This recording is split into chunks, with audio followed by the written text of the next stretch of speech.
Intéressons-nous à présent au commerce dans l'Indre. Ça n'est malheureusement pas une surprise, la conjoncture est plutôt défavorable. Ce sont les professionnels eux-mêmes qui le disent dans un nouvel outil mis en place par la Chambre de commerce et d'industrie qui s'appelle EC Horizon. Bonjour Paulette Picard, Bonjour. présidente de la CCI de l'Indre. Alors ce nouveau baromètre du commerce vient donc de voir le jour. Il sera trimestriel. Comment ça fonctionne? Eh bien, nous avons un panel de 120 commerçants qui adhèrent au dispositif et qui nous renseignent tous les trimestres de l'évolution de leurs activités, tant au niveau de la fréquentation que du chiffre d'affaires. Ensuite, nous créons ce baromètre et bien sûr, nous leur retournons les données statistiques du département concernant leur filière. Ça leur permet de se situer par rapport à leurs concurrents.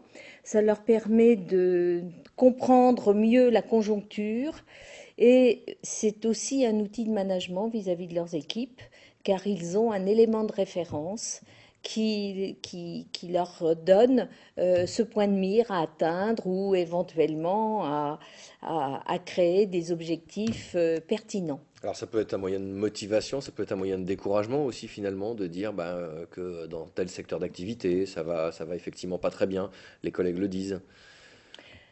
Oui, enfin, Faut pas que ça soit perçu comme ça en tout cas. il ne faut pas que ça soit perçu comme cela. Nous savons que 90% tout de même des chefs d'entreprise, des commerçants sont très pessimistes. Pessimisme lié à la météo Mhm. pour l'équipement de la personne, pessimisme lié au plan de licenciement. Mhm. Et puis une conjoncture qui est morose, mais cela dit, le chef d'entreprise n'a pas le droit de baisser les bras. Il doit trouver les solutions pour relancer son activité. Et donc pour cela, c'est un outil qui lui permet de réfléchir, de comprendre et surtout d'anticiper. Alors vous l'avez dit, il est question de s'exprimer sur la conjoncture, sur le chiffre d'affaires. Alors ça reste quand même plus ou moins anonyme quand même, on dévoile pas Tout à fait. directement son chiffre d'affaires. Le panier moyen aussi, la fréquentation, la concurrence, Oui. autant d'éléments qui ont été, j'imagine, pris en Tout compte à fait. avant Tout à fait. avec eux en disant sur quelle base Tout à fait. et quels sont les critères sur lesquels on peut travailler. Tout à fait. Ce dispositif existe en Hmm. France, dans différentes CCI. Donc, il y a vraiment un cahier des charges qui est respecté sur tout le territoire. Ce qui est intéressant aussi, c'est de se comparer à d'autres régions. Et c'est là aussi l'enjeu. Souvent, on ne voit que son environnement proche. Il est intéressant de se comparer à des villes moyennes comme les nôtres dans toute la France et donc de relever un défi et surtout, je vous dis, d'anticiper sur la conjoncture. Alors évidemment, ce sont les commerçants et le panel hein, des gens Tout à fait. inscrits qui peuvent justement avoir accès à l'ensemble des Tout à fait, réponses tout à à fait. ces Hein, c'est éléments. l'engagement qui a été conclu. Tous les commerçants participants à ce questionnaire reçoivent systématiquement les données et puis ces données ne sont pas confidentielles si vous voulez, mais elles servent de base pour des études socio-économiques, pour des étudiants, pour éventuellement les Mm. médias, mais elles ne seront pas diffusées grand public. Nous en ferons état dans notre bulletin chambre de commerce qui paraît tous les 2 mois, mais vous comprenez bien que ça reste un outil tout de même Pour les professionnels pour les essentiellement. professionnels. Vous avez fait état de la météo qui effectivement était en cause aussi d'une baisse Mm. des équipements de la personne. Quels sont les autres secteurs d'activité qui sont les plus touchés justement par rapport à ces premiers résultats, donc premier trimestre 2013? Alors vous avez l'équipement de la maison. Il faut savoir qu'en France, il y a eu moins 150 000 transactions tout de même sur la France.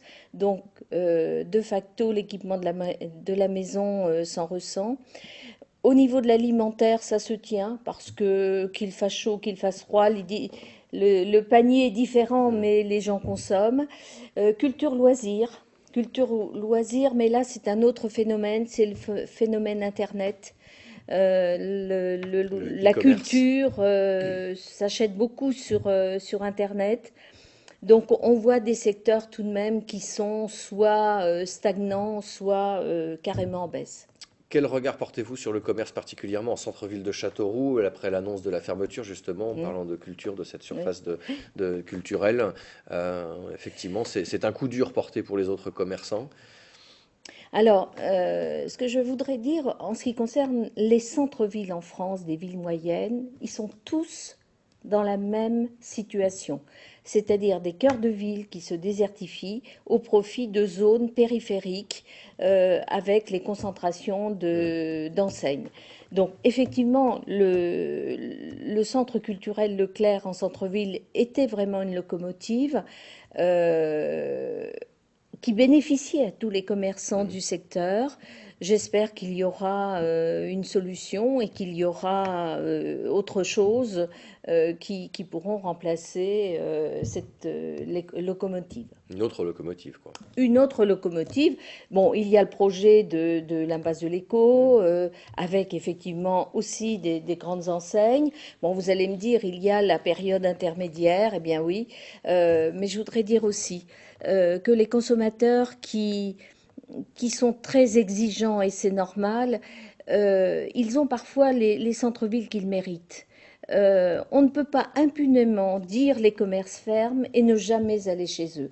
Alors, il serait intéressant de savoir ce qu'attendent les consommateurs Mhm. pour mettre en corrélation les offres et la demande, mais les cœurs de ville sont vraiment un bien commun qu'il faut sauver, qu'il faut en prendre soin, et puis il faut aimer son commerçant. Je crois que le conseil, le sourire et l'accueil sont toujours à la porte du magasin. Merci beaucoup, Paulette Picard, Merci. présidente de la Chambre de commerce et d'industrie, d'être venue sur le plateau de Bip TV aujourd'hui. Merci.